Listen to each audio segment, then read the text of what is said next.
고백하시겠습니다. 나는 전능하신 아버지 하나님, 천지의 창조주를 믿습니다.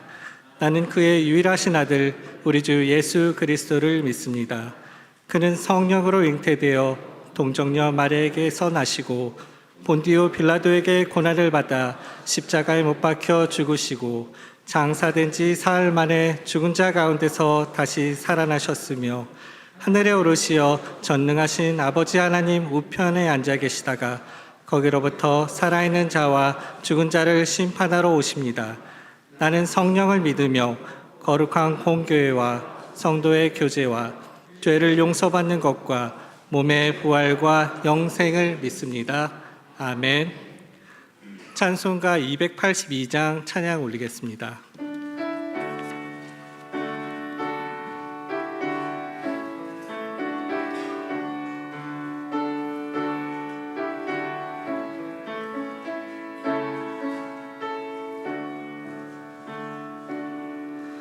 큰 죄에 빠진 날 위해 주 보혈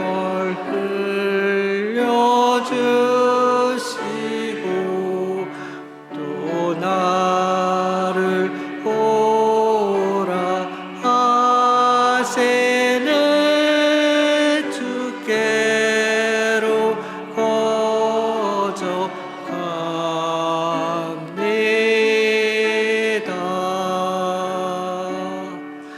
내 죄를 씻는 능력은 주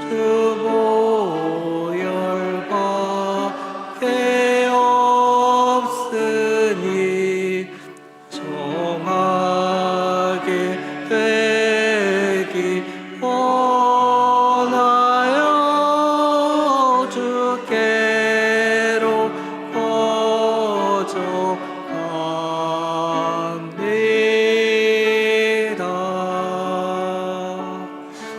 큰 죄악 새끼 원하나 내 힘이 항상 약하니 보혈의 공로 베고서 주께로 거저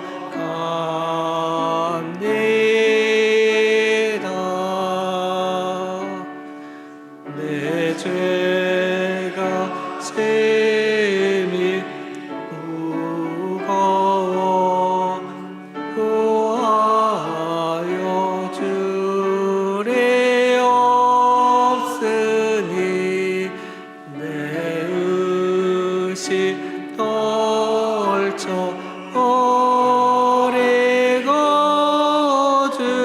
주께로 거저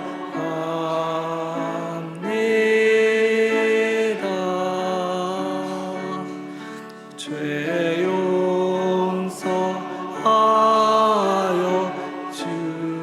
주시고 내 마음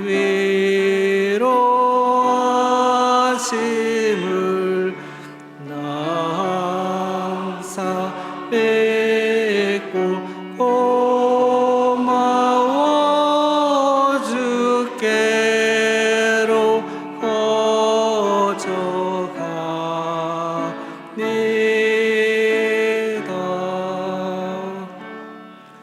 주 예수 베푼 사랑이 한없이 크고 넓으니 내 뜻을 모두 버리고 주께로 거저 갑니다.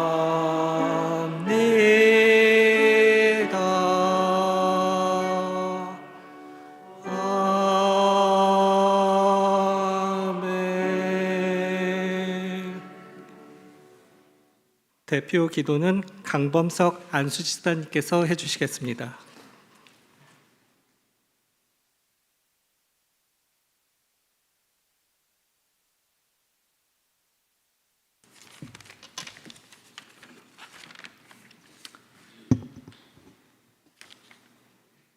하늘과 땅과 거기 거하는 모든 것들을 창조하시고 보시기에 좋았더라 하신 하나님 아버지, 이 시간 주님 지으신 하나님의 자녀들이 함께 모여 주께 찬양하며 주의 이름을 높이는 예배를 드리게 하시니 감사합니다. 우리의 삶을 통해 영광 받으시는 주님, 여전히 부족한 마음과 은혜에 걸맞지 않은 모습이지만 그 가운데 함께 하시기 원하시며 주의 영광의 자리까지 우리를 인도하시기 원하시는 주님, 감사합니다. 모든 것을 창조하시고 그것들을 아담과 기쁨을 나누시기를 원하셨던 것처럼 지금의 하나님의 하신 일들을 성경으로 또 말씀으로 깨닫게 하시고 놀라운 하나님의 복음의 기쁨으로 우리와 함께 하시기를 원하시는 그 사랑의 깊이를 조금씩 알게 하시고 느끼게 하시고 성장할 기회를 주시니 인도하시는 그 무한한 은혜를 감사합니다. 이 시간 주의 은혜 안에 이룬 다니엘 남성교회 헌신 예배로 세우시고 헌신케 하신 은혜와 사랑을 감사드립니다. 날마다 더하시는 주의 사랑을 만나와 매출하기로 또 광야의 샘물로 인도하셨던 것처럼 오늘날에도 매일매일 채우시는 그 사랑에 감사합니다. 이제 헌신하는 자리로 인도하신 뜻을 따라 서로의 짐을 함께 지며 어려움을 나누는 자리까지 성장하게 하시고 한 공동체 대형 교회 안에서 주의 그 크신 사랑의 흔적들이 나타나고 드러나게 하여 주시옵소서.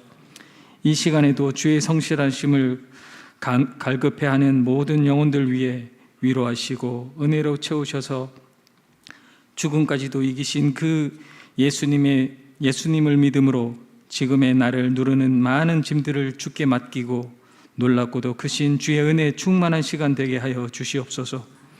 사랑하는 모든 성도들과 함께 하시는 주님, 말씀으로 우리에게 역사해 주시고 마음과 영혼의 새롭게 하심과 회복하심의 은혜가 주의 부르심 받아 세워주신 사자 목사님, 한성루 목사님의 말씀으로 선포하여 주시고 또한 듣게 하시고 알게 하시고 눈을 뜨게 하여 주시옵소서. 주의 영광의 광채가 우리 모든 성도님들의 눈앞에 펼쳐지게 하시고 굳건한 믿음 되게 하셔서 이 세상을 살아갈 때에 주의 말씀이 우리를 굳세게 하며 강건케 하셔서 7번 쓰러져도 8번 일어나게 하시고 눈물 흘리는 자리에서 다시 용기를 얻게 하여 주시옵소서. 나의 사랑하는 자야 나와 함께하자 하시는 주의 말씀을 항상 기억하고 끝까지 인내하는 모든 성도님 되게 인도하여 주시옵소서. 하나님께서 흙으로 지으신 우리를 주의 아들 예수 그리스도를 죽기까지 사랑하신 그 사랑에 감사와 찬송을 올려드립니다. 예수 그리스도의 이름으로 기도드립니다. 아멘.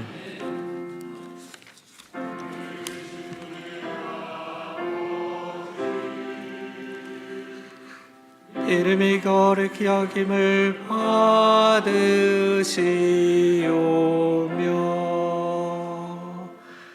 나라의 마옵시며 뜻이 하늘에서 이룬 것 같이 땅에서도 이루어지이다.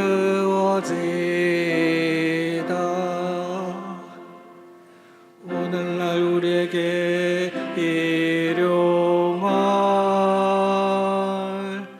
양식을 주옵시고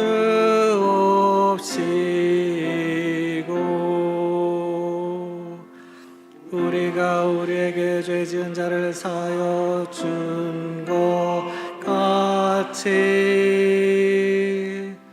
우리 죄를 사하여 주옵시고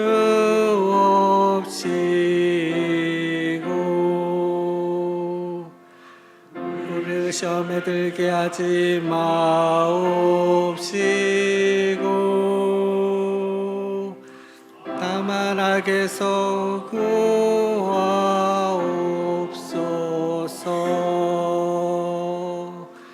대개 나라와 권세와 영광이 아버지께 영원히 싸움나이다.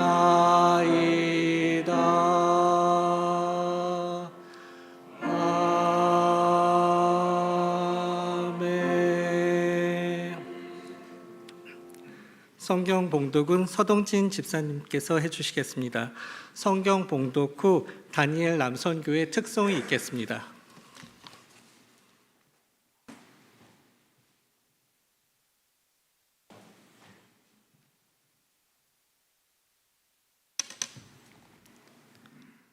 출애굽기 10장 24절에서 26절까지 성경 봉독하겠습니다. 바로가 모세를 불러서 이르되 너희는 가서 여호와를 섬기되 너희의 양과 소는 머물러 두고 너희 어린 것들은 너희와 함께 갈지니라. 모세가 이르되 왕이라도 우리 하나님 여호와께 드릴 제사와 번제물은 우리에게 주어야 하겠고 우리의 가축도 우리와 함께 가고 한 마리도 남길 수 없으니 이는 우리가 그 중에서 가져다가 우리 하나님 여호와를 섬길 것임이며 또 우리가 거기에 이르기까지는 어떤 것으로 여호와를 섬길는지 알지 못함이니이다 하나. 아멘.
오늘 말씀은 한 영혼이라도 더 구원의 자리로라는 제목으로 담임 목사님께서 전해주시겠습니다.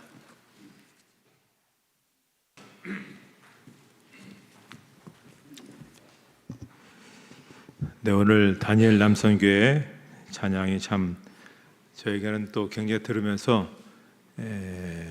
굉장히 도전이 되기도 하고 또 힘이 되었습니다. 오늘 딱 듣는데 군가를 부르는 것 같은 그런 느낌이었습니다. 순간 제가 예전에 군목으로 있을 때 군인들이 불렀던 그 아주 용기 백배한 그 찬양이 있거든요. 민간교회에서 한 번도 제가 들어보지 못했습니다. 근데 오늘 불현듯 그 옛날 머리를 짧게 하고 전호방에서 힘차게 외쳤던 그 패기만만한 그 찬양의 소리가 있어요. 그래서 참 우리가 이렇게 연로하셔서 부드럽게 하는 것도 있겠지만 때로는 힘있게 우리가 십자가의 군병이라는데 십자가의 군병이 돼야지 십자가의 군뱅이가 되면 안 됩니다. 근데 아주 군병으로서 힘있게 해주셔서 너무 감사합니다. 그 출애굽기를 우리가 보면 출애굽기는 역사책으로 그렇게 우리가 보고 있지만 사실은 출애굽기는 구원에 관한 그런 하나님의 큰 교과서로 우리들에게 주신 것이다라고 볼 수가 있습니다. 그래서 이게 다 상징입니다. 그러니까 우리가 출애굽기를 단지 하나의 역사책으로만 있었던 것으로 그렇게 생각하지 마시고 이것이 하나님의 구원의 역사 속에서 그것이 의미하는 바가 무엇인지를 알게 되면 이 출애굽기 속에 내재된 아주 굉장한 그런 하나님의 뜻을 발견할 수가 있습니다. 그래서 우리가 쉽게 얘기하면 애굽은 세상을 상징하는 것이고 바로 왕은 사탄을 상징하는 것이고 모세는 예수님을 상징하는 것이고 가나안 땅은 천국을 상징하는 것이고 홍해가 갈라져서 홍해를 건너가는 것은 그 세례를 상징한다. 이렇게 볼 수가 있는 것이죠. 그래서 고린도전서 10장 2절에도 보면 모세에게 속하여 다 구름과 바다에서 세례를 받고 여기도 보십시오. 모세의 인도를 받아서 애굽 땅을 나와 홍해를 건너고 가나안 땅을 들어가는 것을 뭐라고 얘기했냐면 예수님의 인도를 받아 세상과 죄악에서 나와 천국으로 가는 여정인데 거기서 세례를 받고 광야 생활을 겪으면서 영적으로 성장하는 것이다 라고 그렇게 신약에서 주석을 하는 것을 볼 수가 있습니다.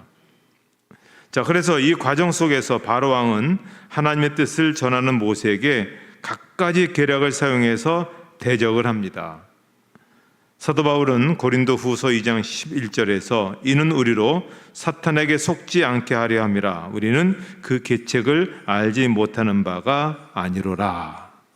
그러니까 사탄은 계책을 사용하는 것이죠. 계책이란 말이 뭡니까? 간사스러운 속임수, 사악한 속임수라고 볼 수가 있습니다. 출애굽기를 통해서 사탄의 속임수가 오늘 우리의 이 천국에 가는 어떤 그런 과정 속에서 어떻게 나타나고 있는지 이 바로가 하는 이야기 속에서 우리는 무엇을 우리가 깨닫고 그 속에서 우리가 주의해야 될 것은 무엇인지를 살펴볼 수 있어야 됩니다. 자, 10가지 재앙 중에서 네 번째 재앙은 파리의 재앙입니다. 자, 파리의 재앙이 임하자 바로 왕이 그동안 그렇게 완악했던 바로의 왕이 마음이 처음으로 물러서기 시작합니다. 출애굽기 8장 25절에 보면 바로가 모세와 아론을 불러 이르되 너희는 가서 이 땅에서 너희 하나님께 제사를 드리라. 자, 바로 왕이 제사를 하나님께 드리는 것은 좋은데 광야로 들어가지 말고 애굽 땅에서 드려라 라고 이제 한 발짝 뒤로 물러서게 됩니다. 그랬더니 모세가 굉장히 단호하게 대답을 합니다. 출애굽기 8장 26절에 모세가 이르되 그리함은 부당하니이다.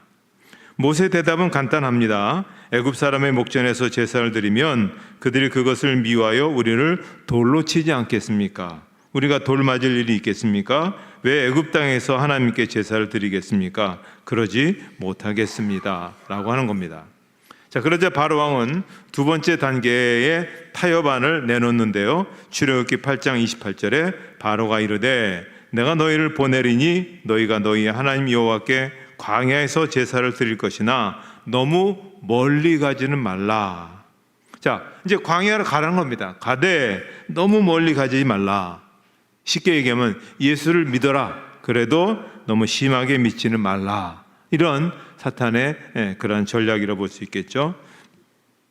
자, 모세가 기도해서 파리떼를 거두어 줍니다. 그랬더니 이제 또 힘든 것이 사라지니까 바로 왕의 마음이 또 굳어지게 되는 거죠. 그래서 이스라엘 백성들에게 너무 멀리 가지 말라라고 말한 것조차도 지키지를 않습니다. 자, 그러니까 이제 재앙이 계속해서 이제 더해지는 것이죠. 전염병 재앙, 독종 재앙, 우박 재앙들이 계속됩니다. 자, 우박 재앙을 견디지 못한 바로 왕이 이제 조금 더 물러섭니다. 출애굽기 10장 18절에 모세에게 뭐라고 말하냐면 모세와 아론을 바로에게로 다시 데려오니 바로가 그들에게 이르되 가서 너희 하나님 여호와를 섬기러 갈 자는 누구냐. 굉장히 관심 있는 것처럼 물어봅니다. 그러자 모세가 10장 9절에서 모세가 이르되 우리가 여호와 앞에 절기를 지킬 것인즉 우리가 남녀노소와 양과 소를 데리고 가겠나이다. 그랬더니 바로 왕이 10장 11절에 그렇게 하지 말고 너희 장정만 가서 여호와를 섬기라. 이것이 너희가 구하는 바니라. 이에 그들이 바로 앞에서 쫓겨나니라. 자, 그러나 바로 왕은 그 후에도 마음이 완악해져서 보내주지 않았습니다. 이제는 하나님께서 재앙을 내리시는데 우박을 통해서 거의 다 이제 없어진 그 모든 농작물들 위에 메뚜기가 와서 그 남은 모든 것까지도 다 먹어버리는 메뚜기 재앙을 내리게 됩니다. 자, 그러니까 이제 꼬리를 내리죠. 내가 여호와께 범죄했으니 나의 죄를 이번만 용서해달라. 이번만 용서하라. 이것이 마귀의 두 번째 전략입니다. 첫 번째는 멀리 가지 마라. 그러더니 두 번째로는 이번만 용서하라. 이렇게 우리의 인생 속에서도 이런 이제 전략들이 마귀가 오는 것이죠. 자, 이번만 용서해달라고 했을 때 모세는 하나님께 기도했고 메뚜기 재앙이 사라집니다. 그런데 바로 왕은 이번만 용서해달라고 하고서는 또다시 마음을 완악하게 하고서 이스라엘 백성을 보내지 않게 됩니다. 자, 그러자 이제 9번째 재앙이 다가오게 되는 것입니다. 모세가 하늘을 향하여 손을 들자 완전히 캄캄해지는 흑암의 재앙이 애굽 온 땅에 가득해집니다. 캄캄해서 서로를 알아볼 수 없게 되는 것이죠. 이스라엘 백성이 거하는 고센 땅에는 광명한데 거기는 아주 대낮 같은데 애굽 전역에는 흑암이 캄캄해서 사람을 알아볼 수 없게 되는 상황에 이르게 되는 겁니다. 자, 이렇게 흑암이 3일 동안이 계속되니까 갑갑해서 견딜 수가 없는 겁니다. 그래서 바로가 출애굽기 10장 24절에서 바로가 모세를 불러서 이르되 너희는 가서 여호와를 섬기되 너희 양과 소는 머물러 두고 너희 어린 것들은 너희와 함께 갈지니라. 참 많이 양보를 했습니다. 그런데 모세는 단호하게 얘기합니다. 굉장히 많이 양보를 했지만 출애굽기 10장 25절로 26절 말씀 우리 한번 길지만 같이 읽도록 하겠습니다.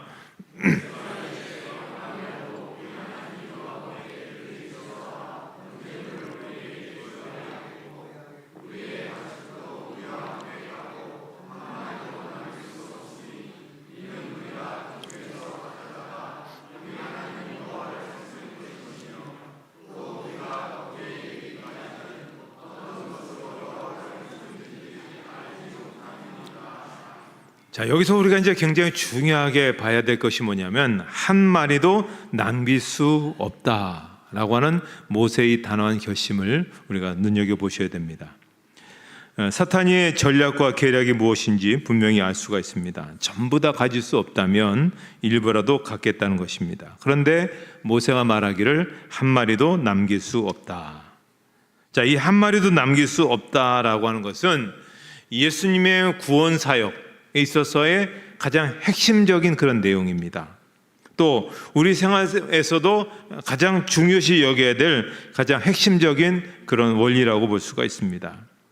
자, 한 마리도 남기지 않는다는 것이 어떻게 우리 신앙의 또 예수님의 구속 사역의 핵심적인 원리가 될까요? 자, 예수님의 속죄는 하나님 아버지께서 창세전에 택하신 영혼을 하나도 잃어버리지 아니하는 것이 예수님의 속죄의 근본 목적입니다. 자, 어떤 사람들은 예수님은 이 세상의 모든 사람을 하나도 예외 없이 다 구원하러 오셨다라고 그렇게 말을 합니다. 하지만 성경에는 그렇게 기록되어 있지 않습니다. 만약에 예수님께서 이 세상의 모든 사람을 다 하나도 남김없이 이 세상에 왔던 모든 사람들 다 구원하러 오셨다면 예수님의 사역은 온전한 사역이 될 수가 없는 겁니다. 그리고 성경에서는 그렇게 말씀도 하지 않습니다. 예수님께서 이 땅에 오신 목적은 너무나 분명합니다. 예수님께서 이 땅에 오신 사명 선언문이 있습니다. 우리도 마찬가지죠. 우리도 이 땅에 하나님께서 보내주신 사명이 있는데 사명 선언문을 우리가 가져야 되듯이 예수님께서 가지신 사명 선언문이 있습니다. 요한복음 6장 38절로 39절 말씀을 같이 읽도록 하겠습니다.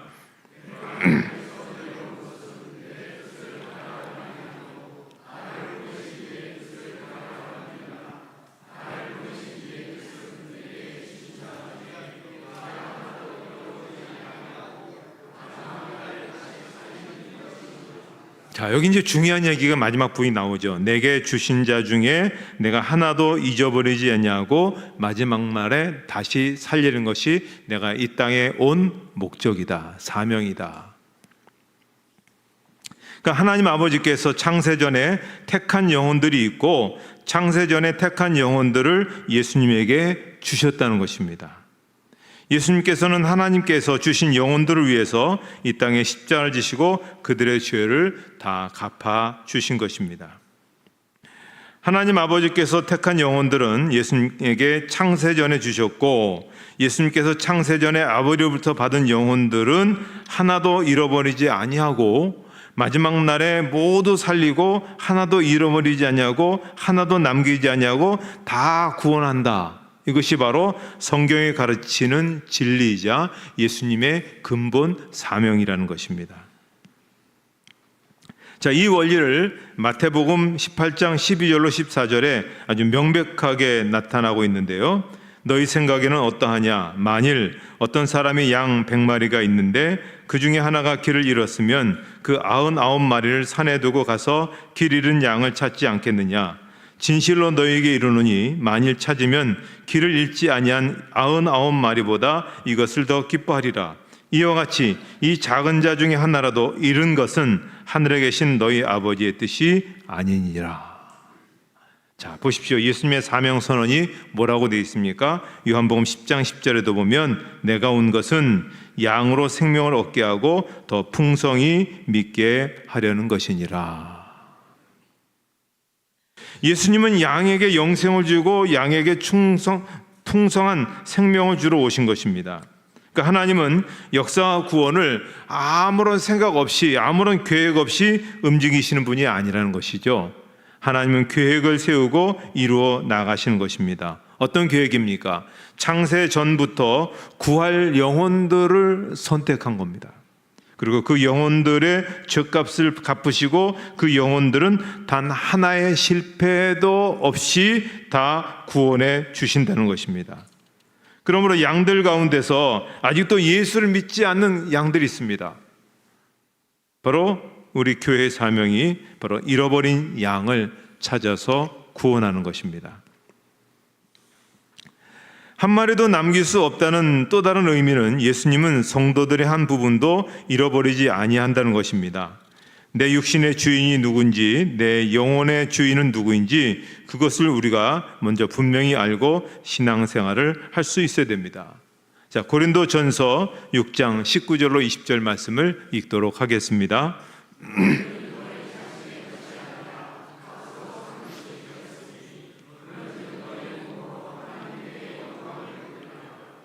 자, 우리는 값으로 사신 하나님의 것입니다. 내 육신도 하나님의 것이고 내 영혼도 하나님의 것이고 내 모든 소유주는 하나님의 것이다 라고 하는 사실을 바로 하고 신앙생활을 한다는 것입니다. 우리 영혼과 육신은 100% 예수의 소유입니다. 그런데 마귀의 계책은 우리의 영혼 한 귀퉁이라도 차지하려는 것이죠. 우리의 영혼 일부라도 차지해서 우리의 영혼의 일부에 문을 열어놓으면 마귀가 거기 들어가서 귀신들을 집어넣는 겁니다. 그래서 이 사람은 하나님의 백성이요 예수의 피값으로 사신 백성이니 내가 이 사람을 장악할 수는 없고 이 사람의 한 귀퉁이라도 들어가서 차지하고 죽이고 멸망시키겠습니다 라고 하는 것이 마귀의 전략인 것입니다. 그러니까 하나님이 약속하신 것은 영생이고 풍성한 생명인데 우리가 풍성한 삶을 누리지 못하는 이유는 뭐냐면 우리의 마음속에 빈 방을 열어놓고 귀신이 들어오는 것을 허용했기 때문에 그렇습니다. 다 가질 수 없다면 일부라도 차지하겠다고 하는 사탄의 계책에 넘어갔기 때문에 그렇습니다. 그래서 마귀가 와서 더러운 귀신으로 자꾸 우리 영혼을 차지하려고 할 때 우리의 영혼에 영적 전쟁이 일어나는 것이죠. 그때 우리는 원리를 분명히 알아야 됩니다. 한 마리도 남길 수 없다. 이 원리를 정확하게 우리가 해야 우리가 이론과 행동이 바로 나오게 되는 것입니다. 그래서 우리가 혹이라도 우리 마음속에 조금이라도 마귀에게 틈을 준 부분이 있다면 그것을 닫아버리고 내 영혼에서 썩 물러갈지어다.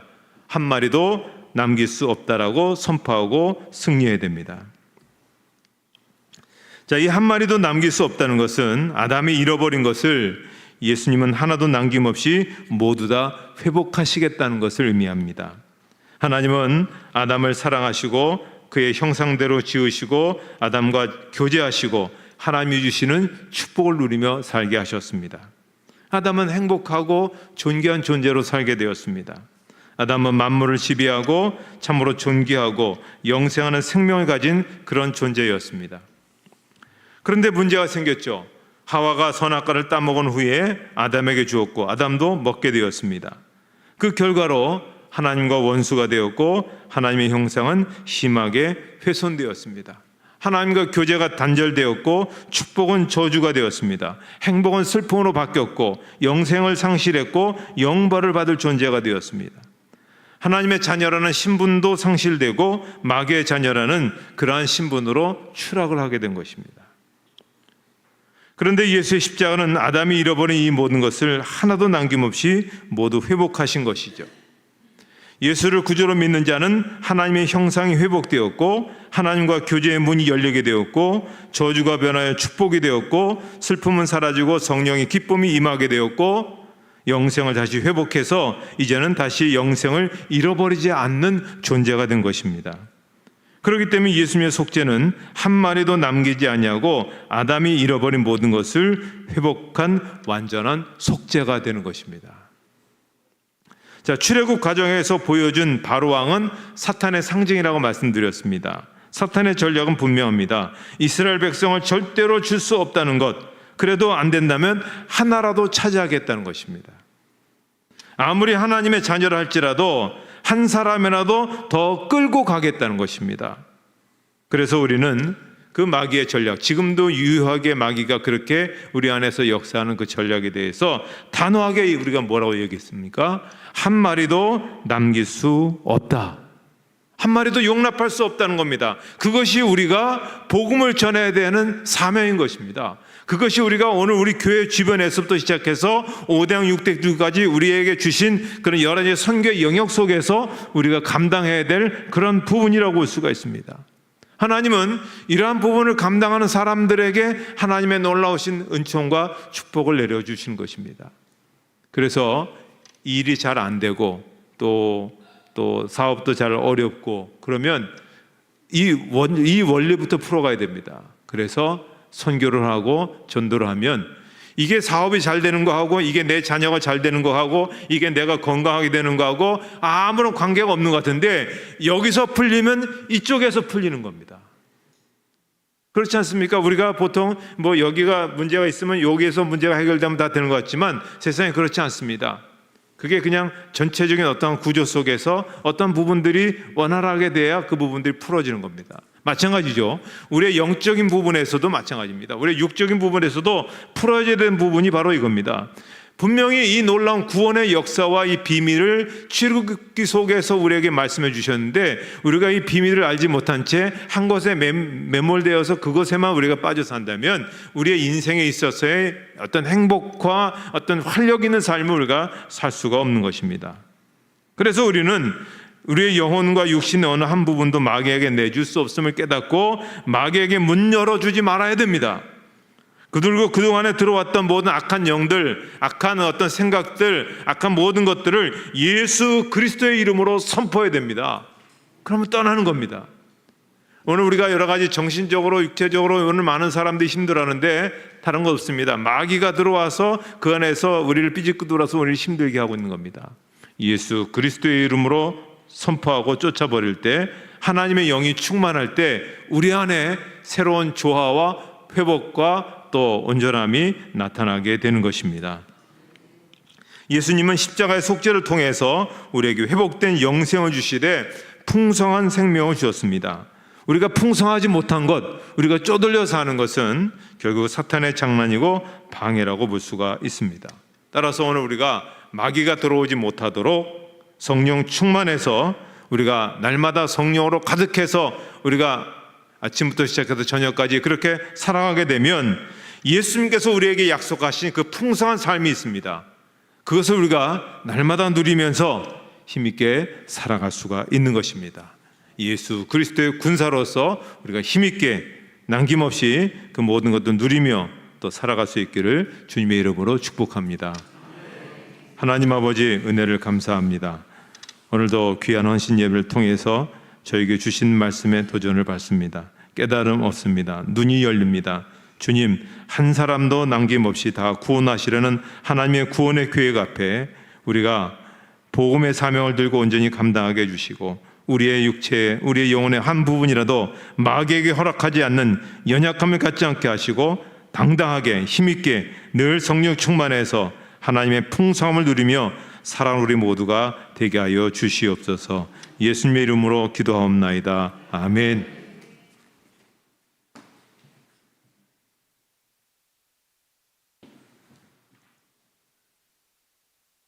찬송가 505장 찬양하시겠습니다.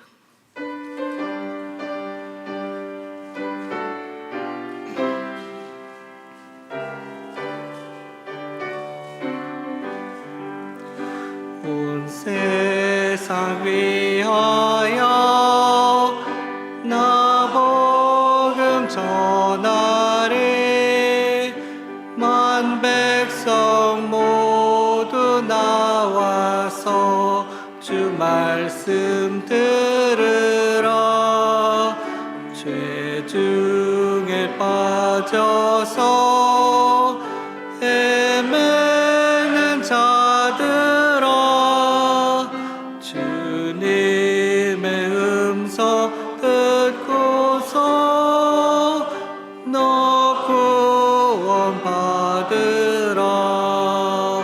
전하고 기도해 매일 증인 되리라.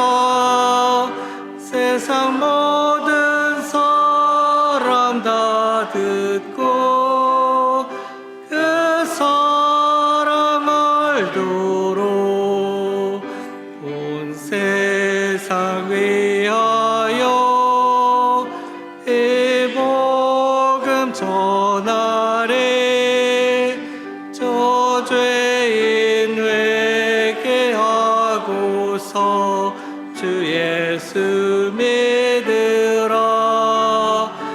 이 세상 구하려 주 돌아가신 거 나 증거하지 않으면 그 사랑 모르리. 전하고 기도해 매일 증인 되리라.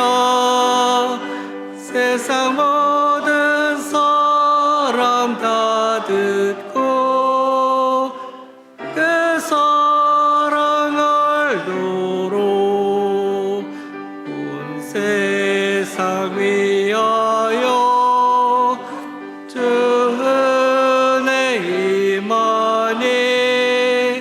주 예수 이름 힘입어 이 복음 전하자. 먼 곳에 나가서 전하지 못해도 나 어느 곳에 있든지 늘 기도 힘쓰리.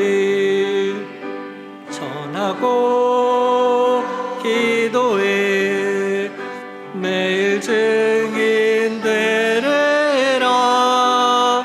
세상 모든 사람 다 듣고 그 사랑 알도록 헌금 기도는 김주일 안수집사님께서 해주시겠습니다.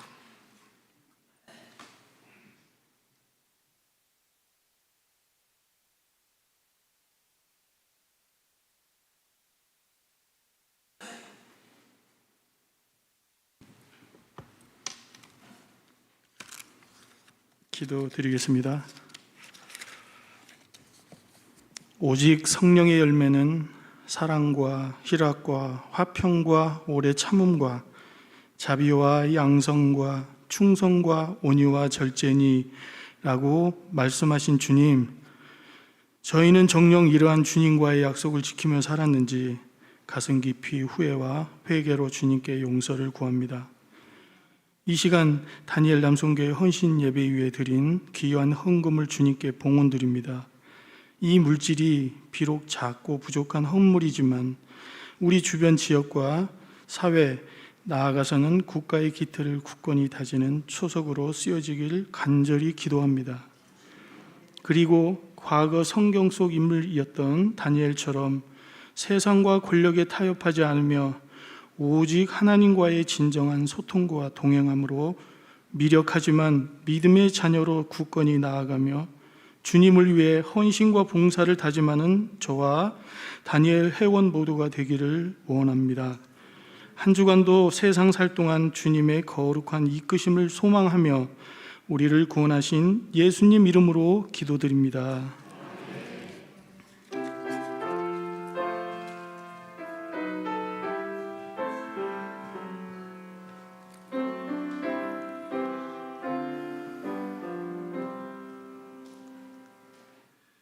담임 목사님께서 축도하심으로 다니엘 남선교회 헌신 예배를 마치도록 하겠습니다. 이제는 우리 주 예수 그리스도의 은혜와 하나님 아버지의 사랑하심과 성령의 인도하심과 교통하심이 헌신을 다짐한 다니엘 남선교회 위에 또 모든 회원들과 가정과 삶 위에 그리고 함께한 모든 교우들 머리 위에 이제부터 영원토록 함께 없으기를 축원하옵나이다. 아멘.